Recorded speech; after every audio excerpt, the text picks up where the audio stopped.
Hello students, कैसे हैं आप लोग। उम्मीद है बढ़िया ही होंगे। तो आज की वीडियो में हम एक्सरसाइज 3.5 के सॉल्यूशन की बात करेंगे।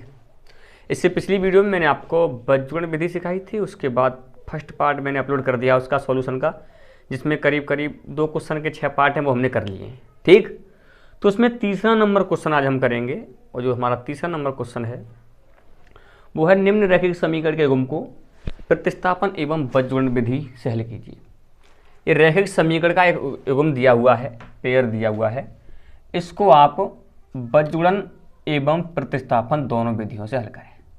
और उसने ये भी लिखा है उसमें कि आप कौन सी विधि को अधिक उपयुक्त मानते हैं। ठीक, आप बोर्ड के स्टूडेंट्स हैं तो आपको बोर्ड में जब भी क्वेश्चन आएगा तो देखो, जहाँ कहीं भी समीकरण युग्म हल करने की बात आए, यदि उसमें स्पेशल कंडीशन उसने डाली हो या स्पेशल मेथड से पूछा हो कि आप इसको बज्रगुण विधि से ही कीजिए, या आप इसको ग्राफी विधि से ही कीजिए, या आप इसको जो भी विधियां हैं हमारी अलजेब्रिक मेथड हैं काफ़ी, प्रतिस्थापन विधि है, विलोपन विधि है, या तो उनसे बोले कि इनसे हल कीजिए, तो आपको स्पेशल करना ही करना उसी से है।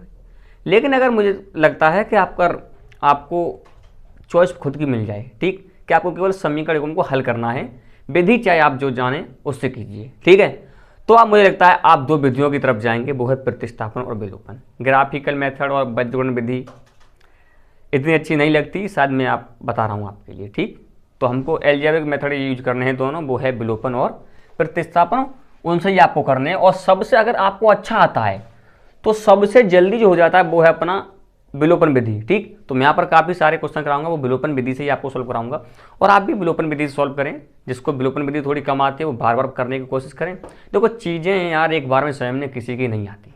ठीक, आपको क्या लगता है जो भी बच्चे टॉपर होते हैं या जिनके 65-67 मार्क्स आते हैं आउट ऑफ 70, तो आपको क्या लगता है कि वो एक ही बार में पढ़ के हो जाते हैं क्लियर? नहीं, चीज़ें को बार बार पढ़ो, बार बार सीखो, प्रैक्टिस करो, आप भी टॉपर होगे। ठीक, तो एक बार में किसी की समझ में नहीं आता है तो कभी भी हमको छोड़ना नहीं चाहिए कि मेरी समझ में नहीं आ रहा, मैं इसको अब नहीं पढ़ूंगा। तो आइए क्वेश्चन की तरफ। तो उसने कहा है कि समीकरण के युग्म को प्रतिस्थापन एवं बज्रगुण विधि दोनों से हल करना है आपको। तो पहले प्रतिस्थापन विधि से मैं हल करता हूं, ठीक है, साथ साथ कीजिए आप प्रतिस्थापन विधि से। चाहे वीडियो को पहले पॉज कीजिए, उसके बाद खुद से कीजिए, उसके बाद फिर आंसर को चेक कीजिए, सॉल्यूशन देख लीजिए। तो प्रतिस्थापन विधि से मैं क्या करूंगा कि समीकरण फर्स्ट से x का मान निकालूंगा। तो समीकरण फर्स्ट से हमारा x का मान आएगा, देखो 8x प्लस के 5y बराबर 9 है। यहाँ से 8x बराबर आएगा 9 माइनस के 5y। देखो इधर प्लस में 5y है, उधर माइनस में भेज दिया। ठीक, अब यहाँ से x का मान जो निकलेगा वो निकलेगा x बराबर 9 माइनस 5y। इधर 8 गुणा में है, उधर बट्टे में पहुँचा दो बस। x बराबर हमारा 9 माइनस 5y बट्टे 8 आ गया समीकरण फर्स्ट से। इसे आप कह दो समीकरण थर्ड। समीकरण थर्ड, अब क्या करें, अब समीकरण थर्ड से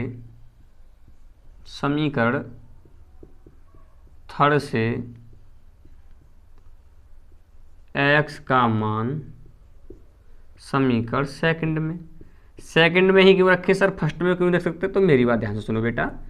प्रतिस्थापन विधि जब हमने सीखी थी तो मैंने आपको ये चीज़ बताई थी कि हम जिस भी समीकरण से, जैसे हमने फर्स्ट से x का मान यहाँ पर निकाला है, तो हम वापस उसी समीकरण में x का मान नहीं रख सकते, हमको दूसरे समीकरण में रखना होगा। ठीक, जो समीकरण हमारा बचा हुआ है हमको उस समीकरण में रखना है। तो हमने समीकरण फर्स्ट से x का मान निकाला है, तब उसे x के मान को आप समीकरण सेकंड में रख दो। तो देखो समीकरण सेकंड है हमारा 3x, मतलब 3 की जगह 3 लिखो, x है ना, तो x की जगह x का मान लगा दो। मैं थोड़ा इधर को करके लिख रहा हूँ, उधर कम निकले, 3 है x की। अब देखो ये x है, 3x है ना, तो 3 की जगह तुमने 3 लिख लिया, अब रह गया x। अब x का मान लगा लो, x का मान है 9 माइनस 5y बट्टे 8। तो मैं कर रहा हूँ 9 माइनस 5y बट्टे 8। प्लस की जगह प्लस लगाओ, लिख दिया। अब ये 2y, तो 2y लिखो बराबर 4। इसे सॉल्व कीजिए, 3 का अंदर गुणा कीजिए, 3 27 हुआ, माइनस 3 पंजे 15y बट्टे 8 दिखाई दे रहा है बिल्कुल, प्लस के 2y है बराबर 4 है। बाकी आगे हल करेंगे इधर। अबे सीधी खिंच जा,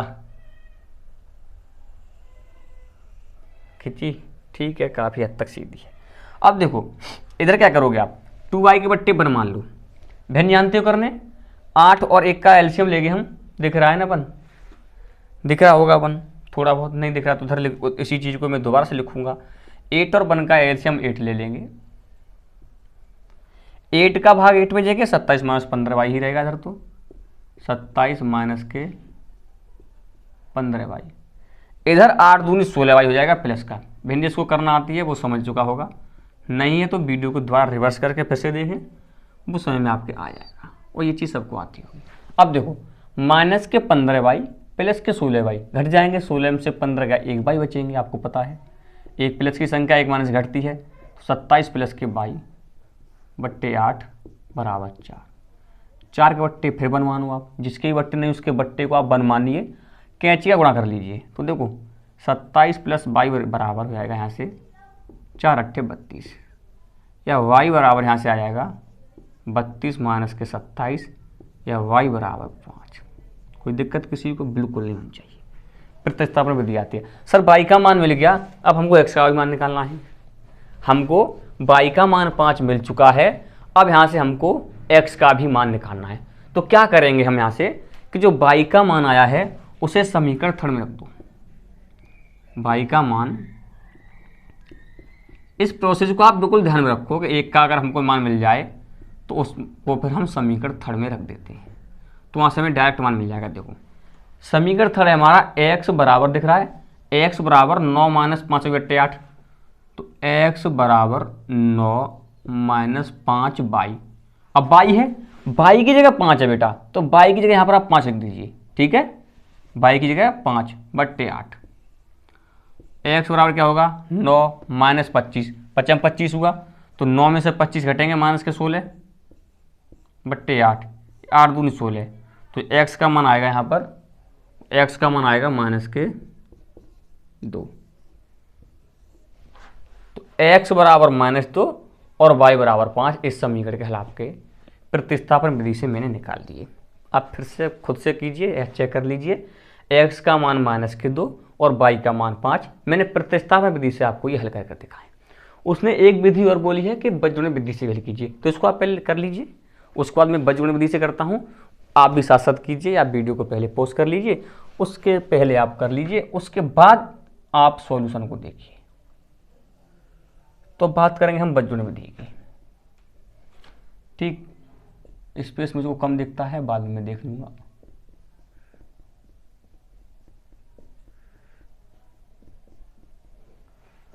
बीजगणित विधि मुझे लगता है यहाँ पर हो नहीं पाएगा इतने स्पेस में, तो पहले आप इसको वीडियो को पॉज करके प्लीज इसको प्रतिस्थापन विधि वाले सॉल्यूशन को आप नोट कर लें, उसके बाद मैं इसे मिटाऊंगा। फिर आ जाइए, उसको नोट कर लिया है ना, करा होगा, जिसने नहीं किया है वो और भी अच्छी बात है, स्क्रीनशॉट लेके रखा होगा, बाद में पढ़ेगा, ठीक है। तो अब यहाँ पर हम बात करेंगे बीजगणित विधि की, मेरी बात को आराम से सुनेंगे, बहुत ही धीरे धीरे हम इसको करने वाले हैं। बीजगणित विधि कैसा है, राइट, आती है सबको बीजगणित विधि? सर अभी भी तो आपने सीखा ही है पिछली वीडियो में, ठीक है, अच्छी बात है। तो क्या ऐसे लिखते हैं, पहले तो छांटो यहाँ से a1 b1 c1 छांटो। पहले a1 सर 8 है, b1 5 है, इधर ले लो, इसको माइनस में आ जाएगा नहीं आ जाएगा, चलो इसको मैं वो लिख रहा हूँ, ये लो, ये इसको रिराइट कर रहा हूँ समीकरण, हो जाएगा 8x प्लस के 5y, उधर प्लस में 9 है, इधर आप माइनस में ले लीजिए, माइनस के 9 बराबर 0, ऐसे इधर 3x प्लस के 2y, उधर 4 प्लस में है, इधर माइनस में ले लीजिए, माइनस 4 बराबर 0। यहाँ से अब छांटिए a1 8 आएगा, b1 5 है, c1 माइनस के 9 है। ऐसे ही सेकंड समीकरण से a2 मिलेगा हमको 3, b2 2 है, c2 माइनस के 4 है, ठीक। अब यहाँ से आपको बीजगणित विधि आती है, कैसे लिखते हैं यहाँ पर, देखो यहाँ लिखते हैं x फिर y, फिर 1 लिखते हैं ऐसे, x बाई 1 इस तरह से लिख सकें। उसके नीचे आप क्या लिखते हैं, b1, बोलो साथ साथ, b2, फिर c1 c2, again a1 a2, फिर से हम b1 b2, पूरा दिख रहा है। इस तरह से आप लिख सकते हैं। ऐसे ही हम लिखते हैं बजगुण विधि, जब हमने पढ़ी थी वहाँ पर मैंने आपको बताया था कि आपको इस क्रम को बेटा बहुत ध्यान में रखो। इस क्रम को ध्यान रखो कि b1 b2, c1 c2, a1 a2, again b1 b2, इसको आप ध्यान रख लीजिए क्रम को। ये चीज़ें आपको छांटना आती हैं कि a1 कहाँ से प्राप्त करते हैं, b1 c1, a2 b2 c2, बस इतनी चीज़ें आपको बजगुण विधि में छांटनी या सीखनी। उसके बाद का प्रोसेस जो है वो भी आप जानते हैं, वो भी मैंने पढ़ाया आपको, बहुत आसानी से पढ़ाया था। और मैंने आपको ये भी समझाया था कि बेटा हमको x का और y का फॉर्मूला बिल्कुल भी ध्यान में नहीं रखना है, हमको जो ध्यान में रखना है वो चीज़ है केवल इसका प्रोसेस। ठीक, तो आपने वही काम किया कि आपने प्रोसेस को सीखा। ठीक, जब आप प्रोसेस सीख गए तो इसको क्या करने में क्या दिक्कत है, आ जाइए आगे। अब क्या करें सर, अब भाई प्रोसेस तेरे को पता है, मैं कहता हूँ क्या करेगा, चल ठीक है फिर बता रहा हूँ मैं, कोई बात नहीं। x की जगह x लिख दूँ, y की जगह y लिखो मेरे भाई, 1 की जगह 1 लिखो। b1 का मान लगाओ, b2 का मान लगाओ, c1 का मान लगाओ, c2 का मान लगाओ, जो भी कुछ दिया उसका मान लगाओ। तो देखो b1 b2, तो b1 का मान 5 है, b2 का मान 2 है, लगा दिया। फिर है c1 c2, तो c1 का मान -9 है, c2 का मान -4 है, लगा दिया। फिर है a1 a2, a1 का मान 8 है, a2 का मान 3 है, लगा दो। फिर b1 b2, तो b1 का मान 5 है, b2 का मान 2 है। यही तो होता है, यही तो सारी चीज़ दी हैं, चेक कर लो यहाँ से नीचे, b1 b2, c1 c2, a1 a2, b1 b2, इनके मान चेक कीजिए, मैंने वही मान लगाए, कोई गलती की है। चेक करने के बाद आप पाओगे कि सारे मान मैंने वही लगाए हैं जो आपने अभी अभी ऊपर छांटे हैं। ठीक है, अब क्या करें यहाँ से समझो, वही क्रॉस मल्टीप्लाई, बज गुणा 5 का -4 से, तो यहाँ लिखेंगे x बट्टे 5 का गुणा -4 से करोगे तो -20 आती होगी, 2 का गुणा -9 से, देखो बीच में माइनस का चिन्ह लगाओगे आप। ठीक है, और 2 का -9 से तो -18। माइनस का चिन्ह सर कब लगाएंगे, कि जब नीचे वाली संख्या गुणा आप ऊपर की तरफ कर रहे होगे नीचे से, तो वहां पर आप माइनस का साइन लगाओगे बीच में। ठीक, वो संख्याओं पर डिपेंड नहीं करता है, वो जो चिन्ह आप बीच में लगा रहे हो ये वाला, ये जो माइनस का भी देखो, ये जो माइनस के साथ 18 आया है वो आया है कि 2 का गुणा हम -9 से करेंगे तो एक प्लस की एक माइनस, देखो 2 का गुणा अगर हम -9 से करेंगे तो -18 आएगा। तो ये वाला तो -18 यहाँ से आया है। ठीक है, ये वाला जो -18 है वो यहाँ से आया है। ये जो बीच वाला माइनस है बेटा, वो हम जब नीचे का गुणा ऊपर की तरफ करते हैं, जैसे कि 5 का गुणा -4 से किया तो ऊपर से नीचे की तरफ कर रहे थे, उस समय हमने केवल वही माइनस का साइन वही वाला लिया जो कि संख्याओं के गुणा से हमें प्राप्त हुआ था। लेकिन 2 का गुणा हमने -9 से किया तो हमने -18 का ये माइनस क्यों लगाया बेटा, जब नीचे का गुणा ऊपर की तरफ करते हैं तो माइनस का साइन बीच में लेते हैं। ठीक है, ये इसका कंसेप्ट है, मैंने सिखाया था आपको। ठीक है सर, अब क्या है, बीच में बराबर का चिन्ह लगाइए।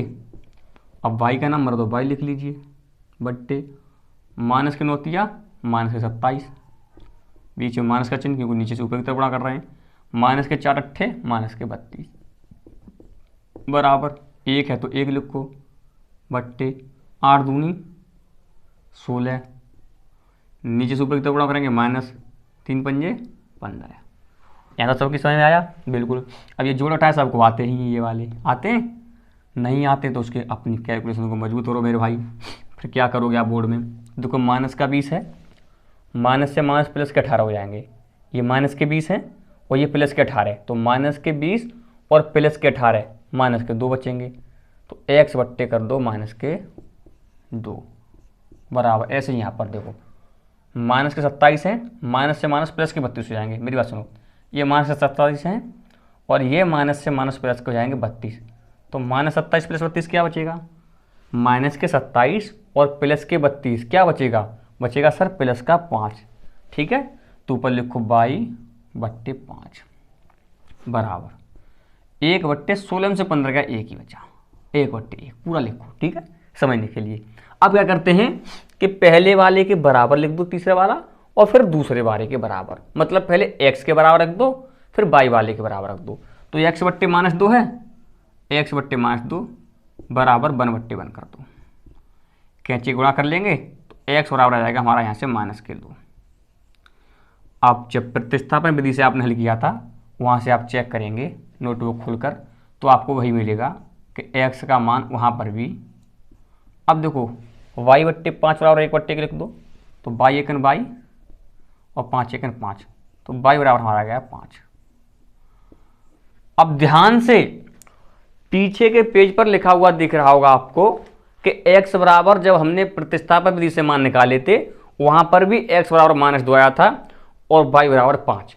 यहाँ पर हमने बज्रगुणन विधि से निकाले हैं, वहां पर भी आपके मान सेम आए हैं। तो बेटा इससे ही हमको ये पता पड़ता है कि विधि चाहे कोई सी लगा लो, एक समीकरण युग्म के सॉल्यूशन आपके सेम ही आएंगे। ठीक, तो प्लीज़ वीडियो को पॉज करके नोट कर लीजिए, बहुत मैंने आराम से आपको बता दिया, लंबा हो गया ये सवाल। ठीक, तो नोट कर लीजिए। आ जाइए नेक्स्ट क्वेश्चन की तरफ।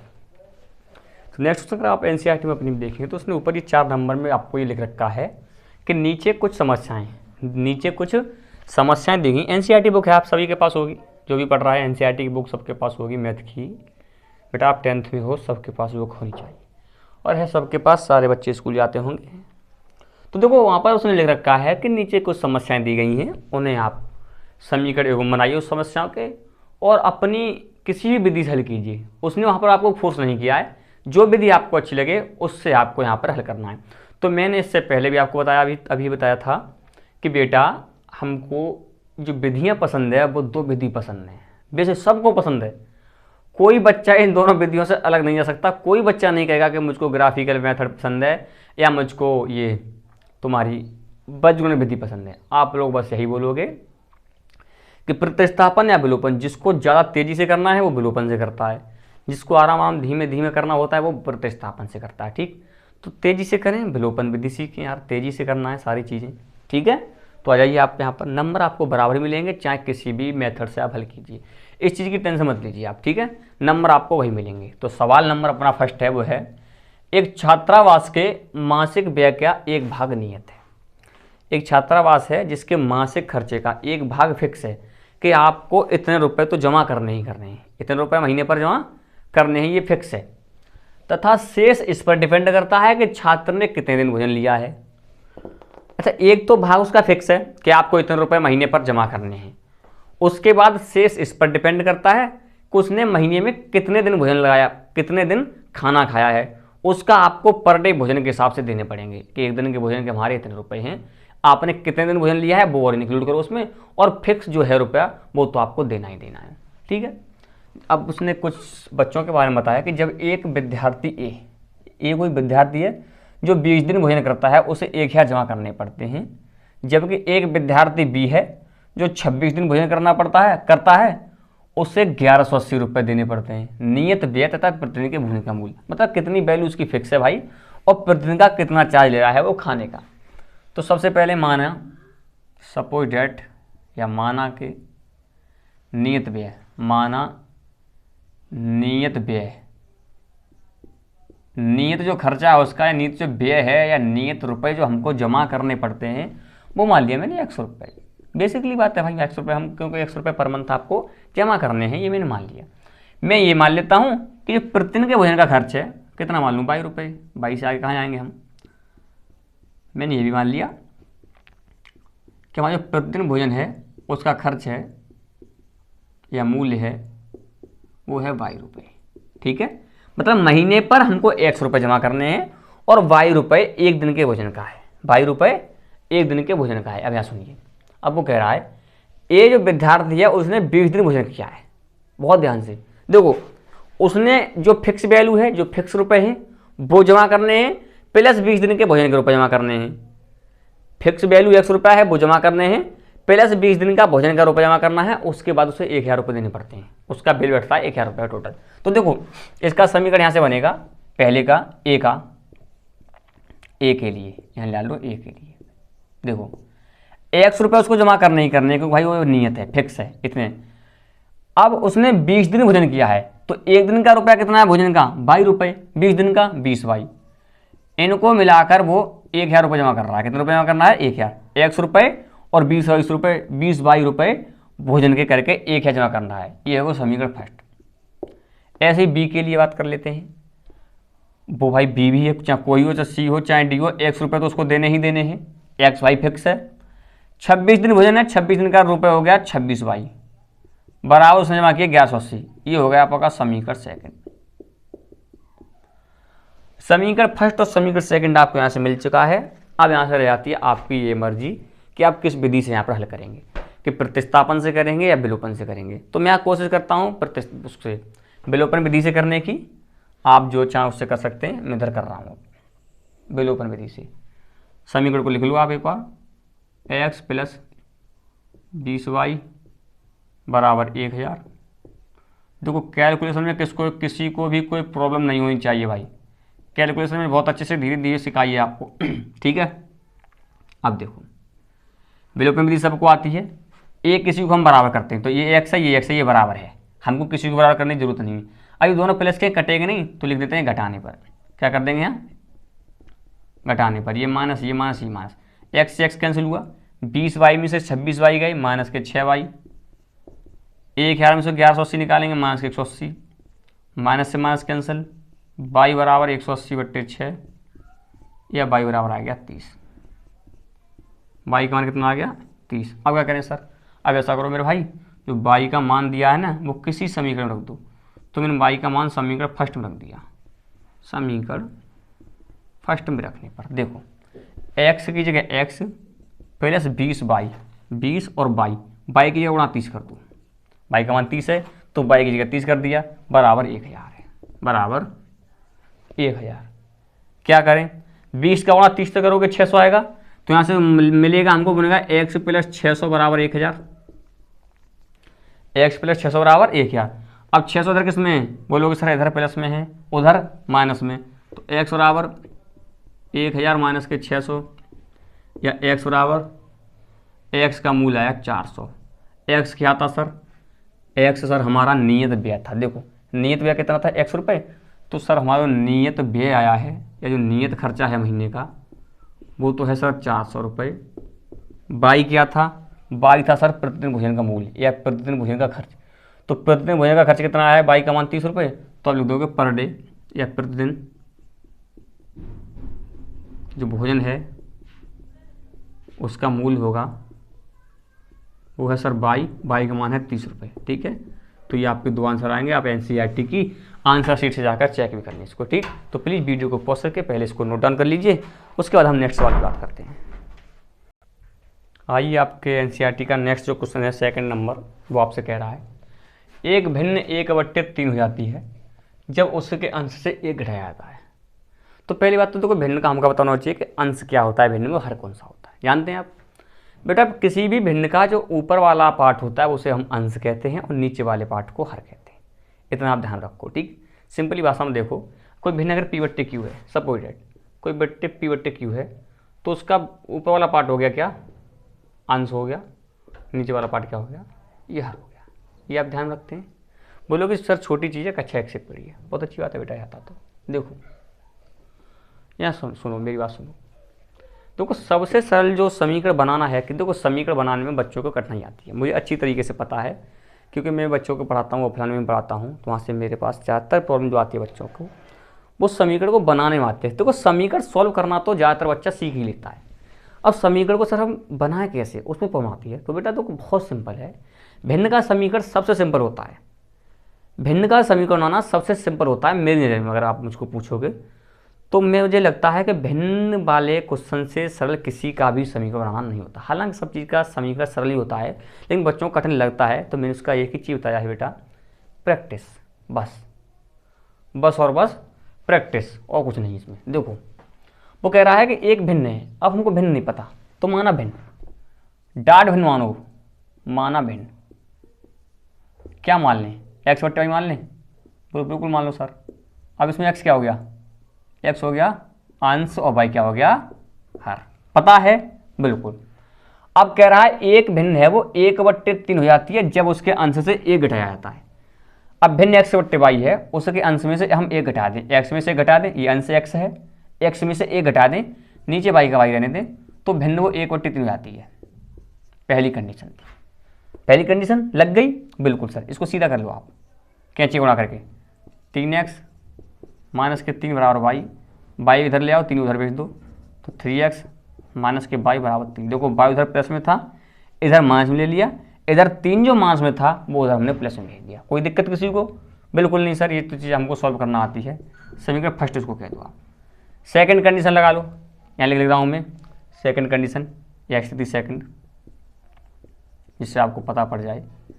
सेकंड स्थिति ये है कि वह 1/4 हो जाती है जब हर में 8 जोड़ दें, जब हर में 8। अब उसका हर है भिन्न तो x/y है, हर क्या है? हर सर y है। हर में 8 जोड़ दो, तो मैंने y में 8 जोड़ दिया, तो वह 1/4 हो रही है, मतलब बराबर वो हो रही है, वो 1/4 हो रही है। जैसे यहाँ पर 1/3 हो रही थी, यहाँ पर 1/4 हो रही है। वो इतना सिंपल, बिल्कुल सिंपल भाई। और क्या बोला था मैंने? भिन्न का बहुत सिंपल होता है। अब कैंचे गुणा कर लो, तो देखो 4x का 4 से x बराबर 1 का करेंगे तो y + 8 ही रहेगा। यहाँ तक दिख रहा है? बाकी हम इधर लेते हैं। अब देखो ये y इधर ले लो माइनस में, तो यहाँ से हो जाएगा 4x माइनस के y बराबर 8। ये समीकरण सेकंड हुआ। फर्स्ट क्या था? फर्स्ट भी इधर लिख लो। फर्स्ट था 3x माइनस के y बराबर 3। विलोपन विधि से करेंगे बेटा हम इसको। विलोपन विधि से क्या होता है मेरे भाई? हमको एक कोई बराबर करना होता है। तो देखो y के बराबर है, लेकिन दोनों माइनस की कटेंगी नहीं, तो इसको क्या कर दें? घटाने पर कर दो आप। किस पर कर दो? घटाने पर। घटाने से बेटा नीचे वाली संख्याओं के हमारे चिन्ह चेंज हो जाते हैं। ये प्लस का 3x माइनस का हो गया, माइनस का y तो प्लस का कर दो, ये प्लस का 3 है माइनस का कर दो, इतना होता है। अब माइनस के y से प्लस का y तो कैंसिल हो गया, क्या बचा? 4x minus 3x। 4x में 3x गया x बचा बराबर 8 में 3 गया 5 था, तो x का तो मान आ गया 5 मेरे भाई। अब क्या करेंगे सर? जो x का मान है उसे किसी भी समीकरण रख दो, चाहे फर्स्ट में चाहे सेकंड में। तो फर्स्ट में रख रहा हूँ, x का मान समीकरण फर्स्ट में रखने पर क्या है? समीकरण फर्स्ट, समीकरण फर्स्ट है सर 3 और x, तो x का तो मान लगाना है हमको, तो x की जगह 5 कर दो, गुणा 5 माइनस y बराबर 3। यही है समीकरण फर्स्ट। चेक कर लो, आराम से चेक कर लो, आराम से चेक करो सर। 3 और x माइनस के y बराबर 3 है, तो मैंने 3 और x की जगह 5 लगा दिया, माइनस का y बराबर 3 लिखा है, बहुत बढ़िया। तो 5 15 होते हैं, माइनस के y बराबर 3, या माइनस y बराबर यहाँ से 3 माइनस के 15 है, 3 में से 15 जाएंगे, माइनस के 12 बचेगा, मतलब y बराबर 12 है। तो मेरे भाई जो भिन्न हो जाएगी हमारी, अब देखो अंश 5 मिल गया हमको क्योंकि x था, भिन्न क्या थी? चलो भिन्न की बात करते हैं। अंश वाला अलग चीज़ तो आप मानी थी, भिन्न सर x/y थी। x का मान कितना आया? x का सर हमारा 5 आया, y का 12, आंसर। ठीक, तो वीडियो को पॉज करके इसको नोट कर लीजिए पहले। आइए आपके थर्ड नंबर क्वेश्चन की तरफ बढ़ते हैं। तो आपका थर्ड नंबर जो क्वेश्चन है वो ये कह रहा है कि इसने एक टेस्ट में 40 अंक अर्जित किए। इसने एक टेस्ट में 40 अंक अर्जित किए जब उसे प्रत्येक सही उत्तर पर 3 अंक मिले तथा अशुद्ध उत्तर पर 1 अंक की कटौती की गई। वो कह रहा है इसने एक टेस्ट दिया, उसमें उसने 40 अंक प्राप्त किए। कब? कि जब उसके प्रत्येक सही आंसर पर उसको 3 अंक मिले तथा प्रत्येक गलत आंसर पर उसका 1 अंक कट गया, नेगेटिव मार्किंग। ठीक है, जो कि आप आजकल बहुत चल रही है सारे कॉम्पिटिटिव एग्जाम में, नेगेटिव मार्किंग बहुत अच्छी तरीके से आ रही है। अच्छी तरीके से उसने पैर पसार लिए हैं अपने, पहले ऐसा नहीं होता था लेकिन अब आ रहा है। सही भी है, बहुत गलत भी है, हमारे जैसे तुक्का मारने वालों के लिए। ठीक है, देखो वो कह रहा है कि जब उसे प्रत्येक सही उत्तर पर 3 अंक मिले तथा अशुद्ध उत्तर पर 1 अंक की कटौती की गई। यदि उसे सही उत्तर पर 4 अंक मिलते तथा अशुद्ध उत्तर पर 2 अंक कटते, उसने भी नई कंडीशन लगाई है। यदि उसे सही उत्तर पर 4 अंक मिलते तथा अशुद्ध उत्तर पर 2 अंक कटते तो वह 50 अंक प्राप्त करता। टेस्ट में कितने प्रश्न थे भाई साहब?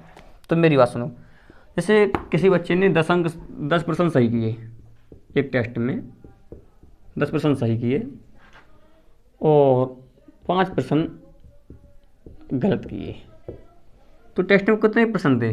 वो भाई सर 5% थे, कितने? सॉरी 15% थे। कितने थे? 10 + 5 बराबर 15%। तो सही हो गया, तो अलग अलग निकालने पड़े हमको। सेम कंडीशन इधर लगाएंगे बेटा।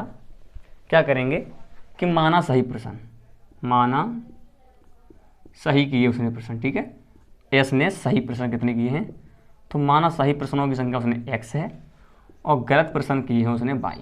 ठीक है, उसने टेस्ट में सही प्रश्न किए हैं x और गलत प्रश्न किए हैं y। अब क्या करेंगे सर, अब उसे कंडीशन लगाओ। वो कह रहा है जब उसे प्रत्येक सही उत्तर पर 3 अंक, अब देखो उसने x प्रश्न किए हैं, अब प्रत्येक उत्तर पर उसको 3 अंक मिल रहे हैं, तो उसने x किए हैं तो 3x मिलेंगे उसको। कितने मिलेंगे, 3x प्लस सॉरी माइनस। अब देखो बेटा नेगेटिव तो घटेगा, माइनस कट रहे हैं कितने, अब उसने y प्रश्न किए हैं गलत, अब एक प्रश्न पर 1 नंबर तो y प्रश्न पर y नंबर, तो 3x माइनस y, मतलब उसने 3x प्राप्त किए सही करके, y उसने कटवा दिए गलत करके क्वेश्चन। ठीक है, क्योंकि y उस प्रश्न उसने गलत किए हैं तो उसको नंबर मिले हैं 40। 3x माइनस y बराबर 40 समीकरण नंबर फर्स्ट। सेकंड कंडीशन बहुत बात समझेंगे। और कह रहा है उसको प्रत्येक सही उत्तर पर 4 अंक मिलते हैं, तो बेटा उसने x प्रश्न सही किए हैं और एक प्रश्न पर उसको 4 नंबर हैं, तो x प्रश्न पर कितने नंबर बोलोगे सर, 4x नंबर उसको मिलेंगे। मैंने कहा बहुत सही। अब वो कटेंगे भी कैसे, गलत उत्तर पर 2 अंक कट रहे हैं, अशुद्ध या गलत बात वही होती है, आप समझदार हैं। अशुद्ध उत्तर पर 2 अंक कट रहे हैं, अब उसने कितने गलत किए हैं, उसने सर 22 प्रश्न हैं वो गलत किए हैं, तो अगर 2 नंबर मिल रहे हैं, 2 नंबर कट रहे हैं एक गलत प्रश्न के, तो 22 प्रश्न गलत करने के कितने नंबर कटेंगे बोलोगे सर, 2y बराबर कितने प्राप्त किए उसने, 50 नंबर। ये समीकरण फर्स्ट और समीकरण सेकंड यहाँ से आ चुका है। विधि आप चाहे कौन सी भी करें, आप इन दोनों देखो समीकरण है आप बन चुका है आपका। आप किसी भी विधि जो आपको उपयुक्त लगती है, आपको अच्छा लगता है, आपको अच्छे से आती है, या आपको ये लगता है कि मैं इसे जल्दी कर सकता हूँ, या मुझे मेरे इस विधि से गलती होने के चांस कम है, तो आप उस विधि से हल कीजिए। इसमें कोई प्रेशर नहीं है, कोई फोर्स नहीं है, फ्री हुआ बिल्कुल। ठीक है, लेकिन हाँ जब स्पेशल कंडीशन डाल दे तो फिर आपको उसी विधि से करना है जिस विधि से आपको कह रहा है। तो चारों विधि तैयार रखें और चारों विधि आपको तैयार हैं, पढ़ाइए चारों। अब क्या देखो, मैं इसको विलोपन विधि से हल करूँगा, थोड़ा जल्दी हो जाता है, ये थोड़ा लेंथी नहीं देता हमारा, शॉर्ट में हो जाता है। तो देखो क्या करेंगे, ये 2y है, ये y है, हमको y बराबर कर दे रहे हैं। ठीक है, क्योंकि 3 और 4 में अगर हम बराबर करने जाते हैं तो 3 और 4 का लासा मतलब 12, बस 3 में 4 से गुणा करना पड़ेगा, 4 में 3 से गुणा करना पड़ेगा। लेकिन अगर हम y को बराबर करने जाते हैं तो ऊपर अगर हम 2 का गुणा कर दें तो 2y और नीचे 2y है ही है, तो ऊपर 2y गुणा कर दो 2 से, तो क्या बनेगा यहाँ से 2 3 6x गुणा सारे में करते हैं, 2 का पहले 3 से तो 2 3 6x माइनस 2 का y से 2y बराबर 2 का 40 से 80। नीचे जो है वही लिख दो कि 4x माइनस के 2y बराबर 50। अब क्या करें मेरे भाई, 2y बराबर हो गया, लेकिन ये दोनों माइनस के हैं, कटेंगे नहीं, तो सर घटाने पर कर दो तो नीचे के चिन्ह चेंज हो जाएंगे। देखो 4x माइनस का हो जाएगा, ये माइनस का 2y प्लस का हो जाएगा, ये माइनस का माइनस के 2y से प्लस के 2y कैंसिल हो जाएंगे बिल्कुल। 6x से 4x के 2x बचेंगे बराबर 80 में से 50 के 30, या x बराबर 30/2 मतलब x बराबर आ जाएगा 15, x बराबर 15। अब क्या करोगे सर, जो x का मान है वो किसी भी समीकरण रख दो, आपकी इच्छा है। तो मेरी इच्छा है भाई साहब मैं रख दूँ उसको फर्स्ट में, x का मान फर्स्ट में रख दिया मैंने। फर्स्ट में रखने पर साथ साथ रखवाओ समीकरण फर्स्ट है 3x माइनस y, तो 3 और x की जगह 15 है तो 3 गुणा 15 है, माइनस के y बराबर 40। कोई दिक्कत, चेक कर x का मान लगाया केवल फर्स्ट समीकरण में। मैंने फर्स्ट समीकरण क्या है 3x माइनस y बराबर 40, मतलब 3 की जगह 3, x की जगह केवल 15, माइनस का माइनस, y का y बराबर का बराबर, 40 का 40, कोई चेंज नहीं किया मैंने, x का केवल मान लगाया। ठीक है, 15 3 45 होता है यहाँ से, माइनस के y बराबर 40, इधर 45 प्लस में उधर माइनस में भेज दो तो y बराबर आएगा यहाँ से 45 माइनस 40, या y का मान आया 5।